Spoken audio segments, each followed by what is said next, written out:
If you need to sort of seduce someone or charm someone on the spot, are there any sort of techniques that they teach you? Absolutely. There's when you really, like we were talking about, when you really think about charm and seduction alike are both an emotional connection. Yeah.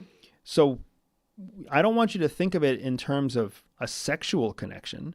Sexual connections are real and sometimes those exist. But I would venture to say that the average person has really only had maybe 2 or 3 moments in their entire life where they connected with somebody immediately sexually. But we've had hundreds of interactions where we've connected with people emotionally. And those people go on to become friends, or they go on to become boyfriends or girlfriends, or they go on to become, you name it, right? Yeah. Colleagues, partners in businesses. Yeah. Emotional connections are so much more common and so much more easy to create artificially than sexual connections. To actually find 2 people who are so incredibly sexually dynamic at the same time in the same place, that is a hard thing to do. So when it comes to seduction, when CIA trains us to seduce, when they train us to connect, it's not necessarily about the sex. It's never really centered around the sex. It's centered around the emotional connection. And how do they do that? You can learn someone's emotional state in the moment if you use assessment techniques, awareness techniques, body language, verbal intonation. There's a lot of skills that go into it. It's not difficult, but there are skills that go into it. CIA 요원들은 상대를 유혹할 때 성적 매력에 의존하지 않습니다. 그들이 진짜 훈련받는 것은 감정을 읽고 복제하는 기술입니다. So you can understand where they are standing. Are they coming from a place where they are angry at their core? Are they coming from a place where they are comfortable? Are they coming from a place where they feel threatened? And if you can connect on whatever those topics might be, then what ends up happening naturally is that person starts to feel like you and them are the same. And you need the target to feel that similarity because it turns into something called trust, right? When they see in you that you are a reflection of their emotional state, they start to trust you because they subconsciously start to assume that you and them are going through the same emotional experience. This is why women who are breaking up oftentimes make friends with other women who are breaking up. Yeah. Have you ever had a moment where you're going through something difficult and then you meet somebody new and they're going through something difficult and you're like instant connection. And you're so surprised. You're like, I can't believe I met you at this one moment of all the people to meet. You're the one I met. No. At any given moment, hundreds of people are going through all sorts of different emotions. Yeah. It's just that you aren't always going through the same emotion that they are. Yeah. Trained intelligence officers, we change our emotional state to match your emotional state.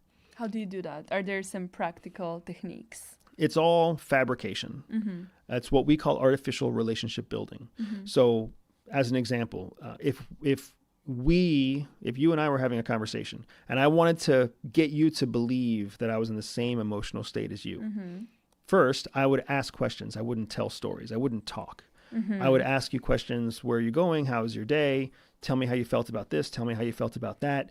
I would validate your feelings. So if you were to say, oh, it's kind of a shitty day, it's gray, and my energy's low, I would validate that and I would say, oh, I agree. On gray days, my energy is always low too. What do you do about it? And then you might answer, oh, I stay indoors, I watch movies, I drink coffee. What's your favorite coffee shop? Oh, I really like this coffee shop that's down the street. It's called whatever, the Barista Brothers. And it's in Borough Market in London. Oh, I've heard wonderful things about that place, right? What do you drink when you get there? What I'm doing here is I'm collecting information about you. I'm eliciting through open questions and closed questions. I'm eliciting you to give me information, but I'm not giving you any of my information. The only information I'm sharing about myself is a reflection of what you've already told me. You like that coffee shop? I like that coffee shop. You get tired in the gray? I get tired in the gray. 이 기술의 핵심은 단 하나입니다. 나는 아무것도 말하지 않고 상대는 모든 것을 말하게 만드는 것입니다.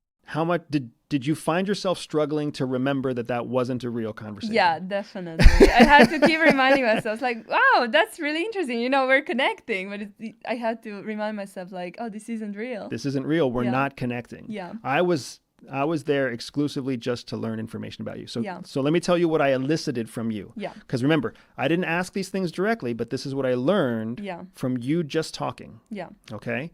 Your brother's in college. Yeah. I didn't ask you if he was in college, but you told me he lives in student housing, Yeah. right? Also, he is in Barcelona, but he's from Romania. Yeah. So that tells me that somehow he can afford travel. And somehow he can afford that travel and schooling, Yeah.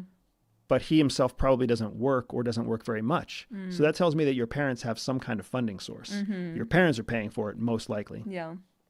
You are the one in the family who is most likely the profile that is the family keeper, the person who keeps everyone connected, the sticky glue, because you go back. Your parents don't come here, it doesn't sound like very often. And your brother goes back. So there, and you are the one who is trying to be connected to him, and you are the one who is trying to be connected to your parents. So that tells me that you might be the one that's the most family oriented. Whether or not you are the most family oriented naturally, or whether that's something that came about because of your studying psychology, now you feel guilty and you feel like you have to connect them. I don't know that yet, but I do feel like you are the person who's trying to keep everyone together. You're the one who was close to your parents and then distant and then close again. It also sounds like you're a very cerebral person, like you're a very objective more than subjective person. That's why what you studied became something that you then applied in your life. Yeah. We didn't talk about the hardships. I wanted to ask direct questions about what are these hardships, Yeah. but I didn't go into that. But what that tells me is that there's probably also been something that traumatized you and your brother because the two of you went through these hardships together. Yeah. And the reason that you talked about the hardships only between you and your brother and not you and your parents was possibly because the trauma that you suffered was from your parents. Oh my God. So how much of that elicitation assessment was correct? Yeah, that was like very close to 100% accurate. That's really good. And Yeah. that's what we learned how to do. And that's That what was elicit 5 minutes. 단 5분의 대화로 상대의 가족 구조, 재정 상태, 심리적 트라우마까지 파악했습니다. 이게 CIA가 훈련하는 일리시테이션의 실제 위력입니다. body language is a great one. So if you go back to our elicitation exercise, and I'm going to encourage you to do this, and I'll encourage everybody listening and watching, and maybe in the edit, I want you to do this too. Yeah. When I was asking you questions, I was watching your body language, and there was a lot of smiling. There was a lot of open positioning with your body. Your arms were open. Your hand gestures were open. Yeah. You've been sitting with your legs crossed the entire time Yeah. that we've been having the interview. So that's baseline. Yeah. This is probably just because it's comfortable for you. Yeah. It's not because you're feeling attacked or threatened. But most importantly, I was asking you these questions about your past, and you kept looking to your left. And you look to your left. For most people in a Western society, you speak English, obviously. I believe Romanian is read from left to right. Yeah. Yeah. So when you're talking to somebody in a Western society, they read the same way that they see a chronology. They see a timeline. Yeah. When most of us, if I ask you to visualize your childhood, most people are going to think of their childhood on this side, Left. and then they grow in this direction because that's the same way that you read from left to right. So when you know that that's how people read, you can also trust that is how they will view a chronology. So then when you ask them questions about time, when you ask them to remember their childhood, they should look to the left. Yeah. When you ask them to remember anything other than today, they should look to the left. When you ask them about the future, you should see their eyes look to the right.